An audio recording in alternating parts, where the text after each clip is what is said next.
നീണ്ട 17 വർഷത്തിന് ശേഷം 35 വയസ്സുകാരനായ തോമസ് മുള്ളർ ബയേൺ മ്യൂണിക്ക് വിടുന്നു. ബയേൺ മ്യൂണിക്കിന്റെ തന്നെ അക്കാഡമിയിൽ കളിച്ചു വളർന്ന താരം 2008 അവർക്ക് വേണ്ടി പ്രൊഫഷണൽ ഡെബ്യൂട്ട് നടത്തിയത് മുതൽ ഇപ്പോൾ ഇത് 2025 ടീം വിട്ടു പോകുമ്പോൾ അവരുടെ ചരിത്രത്തിൽ തന്നെ ഏറ്റവും മികച്ച താരങ്ങളിൽ ഒരാൾ തന്നെയാണ് ഇദ്ദേഹമെന്ന് നിസ്സംശയം നമുക്ക് പറയാൻ പറ്റും.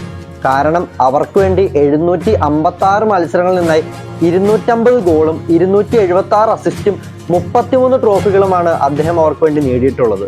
ജർമ്മൻ ബുണ്ടസ്ലീഗയുടെ ചരിത്രത്തിലും ബയേണിന്റെ ചരിത്രത്തിലും ഏറ്റവും കൂടുതൽ ലീഗ് ടൈറ്റിൽ സ്വന്തമാക്കിയ താരം തോമസ് മുള്ളറാണ്, 13 ബയേണിന് വേണ്ടി ഏറ്റവും കൂടുതൽ മത്സരം കളിച്ചിട്ടുള്ള താരം ഇദ്ദേഹമാണ്. ബയേണിന്റെ ചരിത്രത്തിൽ ഏറ്റവും കൂടുതൽ ട്രോഫികൾ സ്വന്തമാക്കിയ താരം ഇദ്ദേഹം തന്നെയാണ്. ഇതുകൂടാതെ 2 UCL, 2 UEFA super cup, 2 club world cup എന്നീ നേട്ടങ്ങളും ഇദ്ദേഹം സ്വന്തമാക്കിയിട്ടുണ്ട്. ബയേൺ മ്യൂണിക്കിന് വേണ്ടി അറ്റാക്കിംഗ് മിഡ്ഫീൽഡറായും സെക്കൻഡ് സ്ട്രൈക്കറായും കളിച്ചിട്ടുള്ള ഈ താരത്തിന്റെ football IQ at the top എന്ന് തന്നെ പറയണം. കാരണം ഇദ്ദേഹത്തിന്റെ ഓരോ മൂവ്മെന്റ്സിനും പൊസിഷനിങ്ങിനും ഇദ്ദേഹത്തിന്റെ സഹതാരങ്ങൾക്ക് സ്പേസ് ഉണ്ടാക്കി കൊടുക്കാനും അങ്ങനെ അവർക്ക് ഗോൾ അടിക്കാനും അവരുടെ പെർഫോമൻസ് ആ കളിയിൽ ബെറ്റർ ആക്കാനും ഇദ്ദേഹത്തിന് സാധിച്ചിട്ടുണ്ട്.